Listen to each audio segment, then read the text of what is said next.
রাম, যদি নিজেকে আমার সমান ভাবো, নিজেকে বীর বলে মনে করো, তাহলে এসো আমার সঙ্গে যুদ্ধ করো। দেখাও নিজের শক্তি আর প্রতিহত করো আমার প্রহার। সাবধান।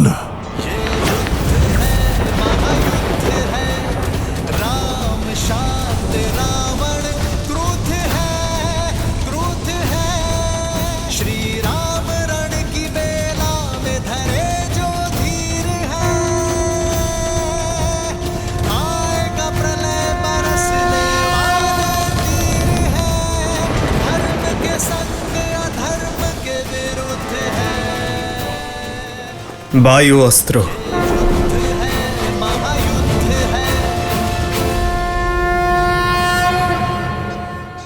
ক্ষমা করবেন নারায়ণ, ভেবেছিলাম সারা জীবন নিজের ভ্রাতাকে সঠিক পথে আনার চেষ্টা করব, ওর বিনাশ হতে দেব না।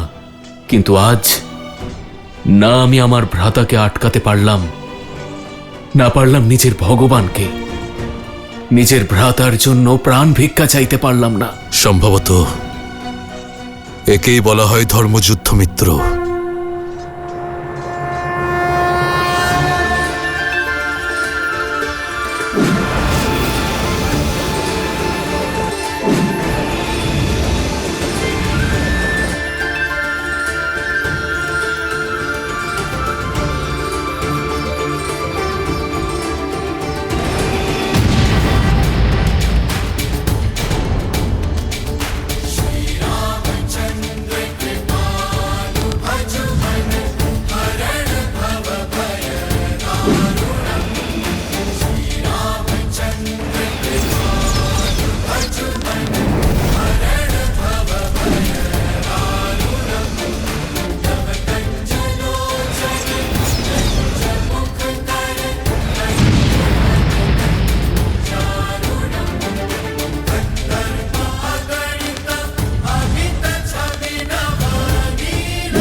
জয় শ্রীরাম, জয় শ্রীরাম, জয় শ্রীরাম, জয় শ্রীরাম, জয় শ্রীরাম, জয় শ্রীরাম, জয় শ্রীরাম, জয় শ্রীরাম, জয় শ্রীরাম, জয় শ্রীরাম।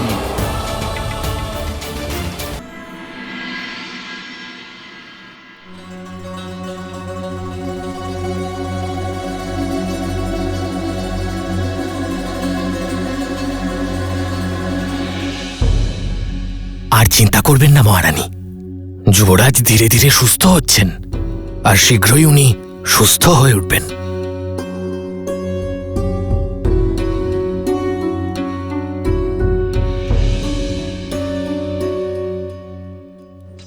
একই রাক্ষসরাজ, আপনি তো ক্লান্ত হয়ে পড়েছেন। আমার প্রভু শ্রী রামচন্দ্র তো নিজের তুনির বন্ধনও করেননি এখনো। মৌন হও মর্কট, অনেক হয়েছে চাটুকারিতা। এবার দেখো আমার বাণ কিভাবে তোমাকে, তোমার রামকে আর তোমার বানর সেনাদের বিনাশ করে।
মনে হচ্ছে রাবণ তার শত্রুদের ওপর কাল বর্ষণ করছেন। সূর্যকে ঢেকে দেওয়ার এই বাণ রাবণেরই।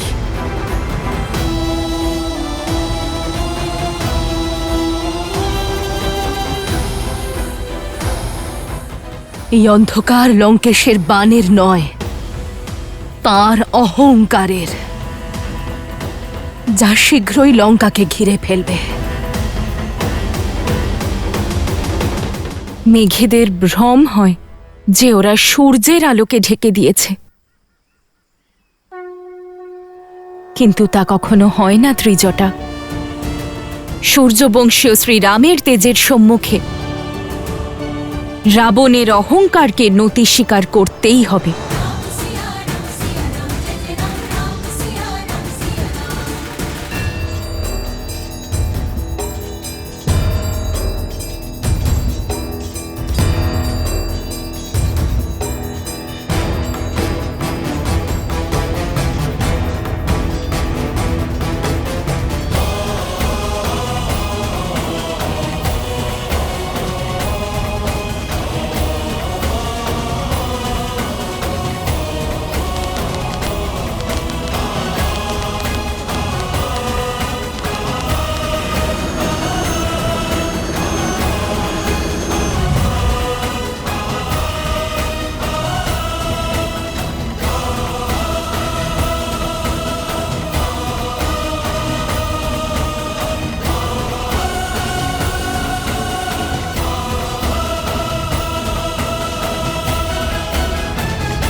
জাদুবিদ্যায় তুমি এখনো অনেক পিছিয়ে আছো।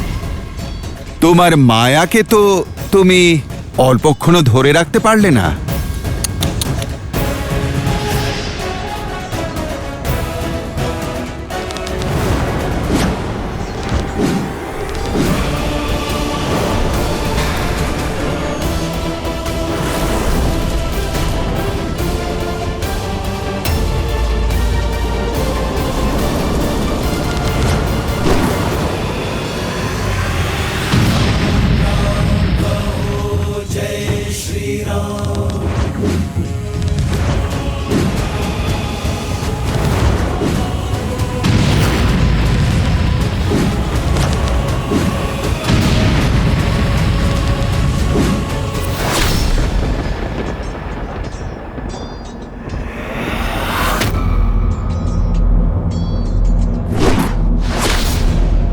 হনুমান,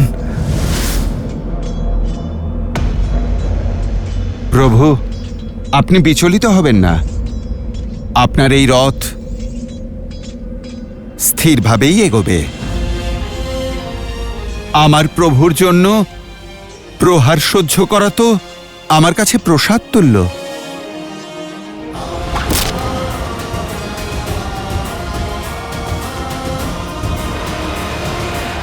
সাবধান দশানন!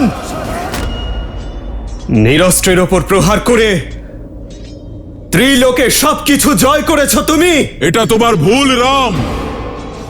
এটা যুদ্ধক্ষেত্র রাম। এখানে প্রহার যে কোনো দিক থেকে হতে পারে।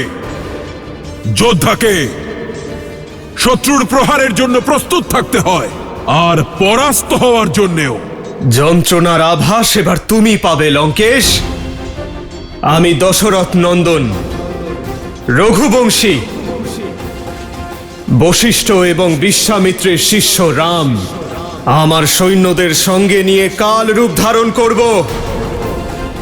তোমাকে এবং তোমার সমস্ত অধার্মিক পুত্রদের, তোমার মিত্রদের আর তোমার সমগ্র কুলের বিনাশ করব।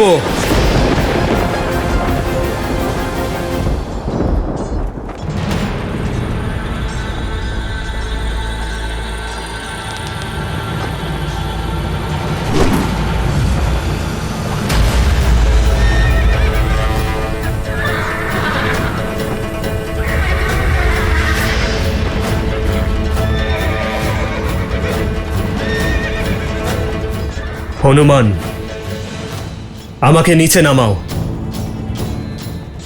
আজ এই বনবাসী এই মহাজ্ঞানীকে আরো একটি শিক্ষা দেবে। जोश जोश क्रोध का ये क्षण है प्रतिशोध का ललकार और पुकार का ये क्षण है अति विरोध का वानरों की सेना अब तो तैयार है জয় শ্রীরাম। की करे वो जय जयकार है धर्म के संग अधर्म के विरुद्ध है তোমার অসংখ্য বাণ আমার হনুমানকে টলাতে পারেনি, কিন্তু তোমার রথ আমার একটি বাণে কেঁপে উঠেছিল। কেন জানো? কারণ তোমার রথের আধারই দুর্বল।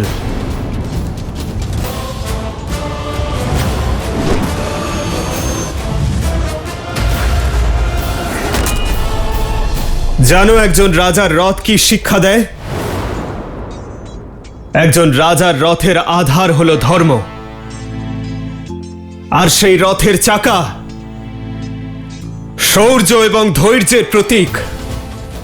কিন্তু তোমার মতো যারা নিরস্ত্রের ওপর প্রহার করে, তাদের না শৌর্য বলে কিছু থাকে, না ধৈর্য।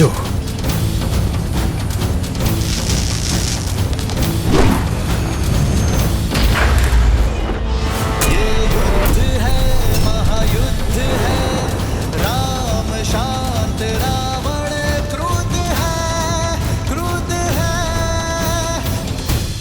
ধর্মের প্রতি বিশ্বাসের প্রতীক হল রথের সারথি।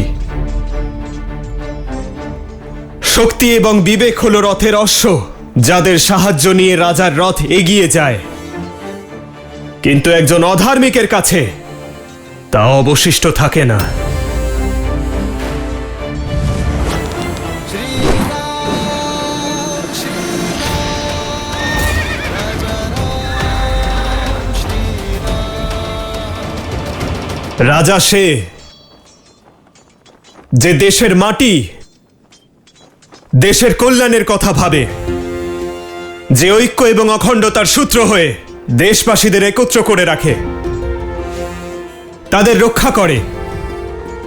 কিন্তু তুমি তো তোমার জেদ আর অহংকারে নিজের দেশের মাটিতে নিজের রাজ্যের ওপর আক্রমণকারীকে আমন্ত্রণ জানিয়েছ, প্রজাদের বিভ্রান্ত করেছ। তাই এই বিনাশের কারণ তুমিই হবে। নিজের শক্তির অপব্যবহার করেছ, বিবেকের ব্যবহার তো করোইনি। সেই জন্য আজ এই রথ আর একটুও এগিয়ে যাবে না।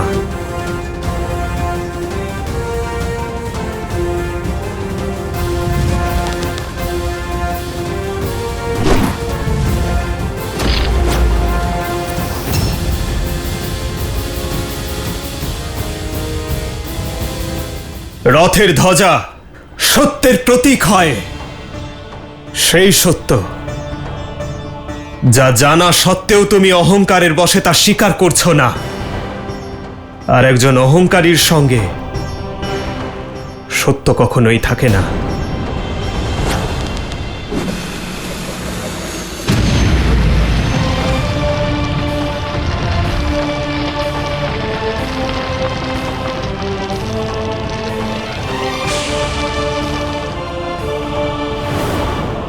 ধ্বজা রাজার ইষ্ট এবং পূর্বপুরুষদের আশীর্বাদের প্রতীক।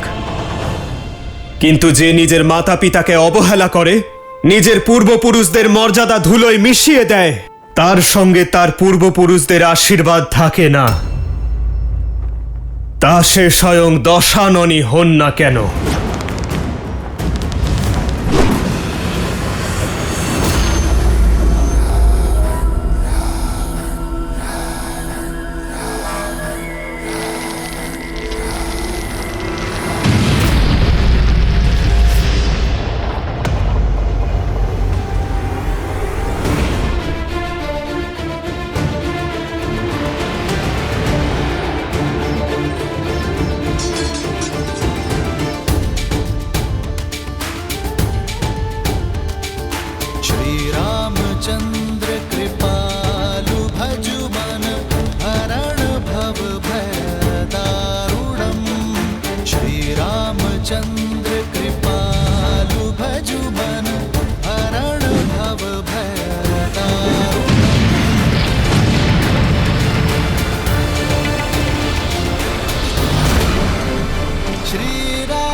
দশানন ভ্রাতা চন্দ্রহাস সাধনে ব্যর্থ হবেন না।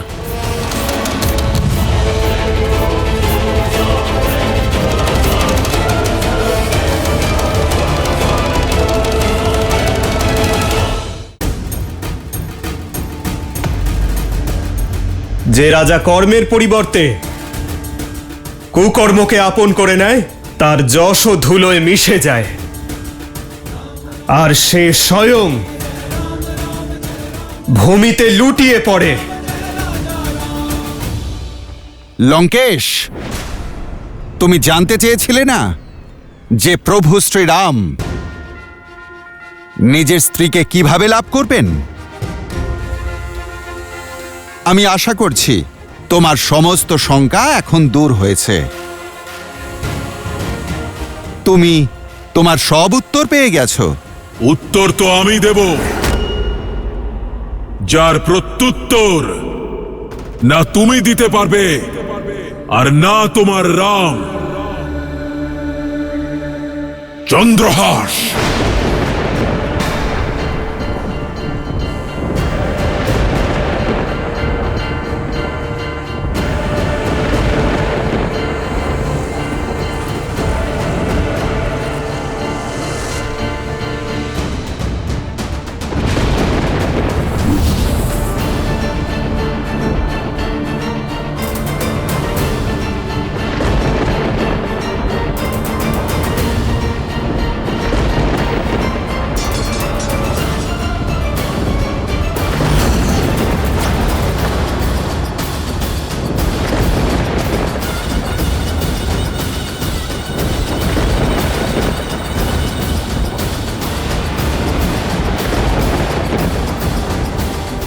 আমার চন্দ্রহাসের প্রহার থেকে তুমি তো বেঁচে গিয়েছিলে বানর, কিন্তু এই নর, এই বনবাসী বাঁচতে পারবে না।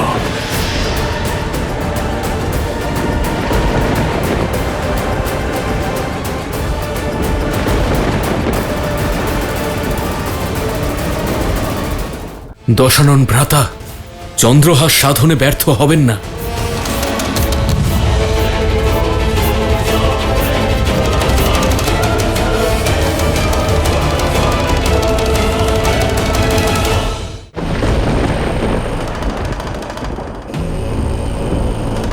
প্রভু শ্রীরাম ও হনুমানেরই মতন মহাদেবের প্রদান করা এই অস্ত্রের সম্মান রক্ষার্থে অস্ত্র ধারণ করবেন না।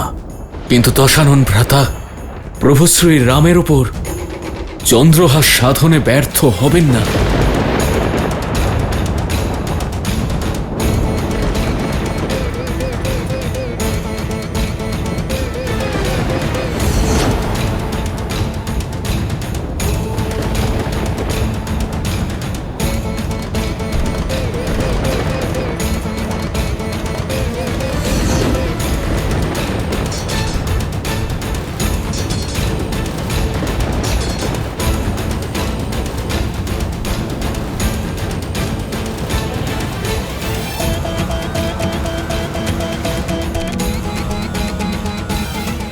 এবার কি হবে প্রভু? এ কি অদ্ভুত পরিস্থিতি! যদি শ্রীরাম নিজের আরাধ্যের অস্ত্রের সম্মান করেন, তাহলে ওনার এই অবতারের বিনাশ ঘটবে। আর যদি উনি চন্দ্রহাসকে আটকান, তাহলে নিজের আরাধ্যের অস্ত্র আটকানোর কলঙ্ক লাগবে। এই দুই পরিস্থিতিতেই অধর্ম হবে।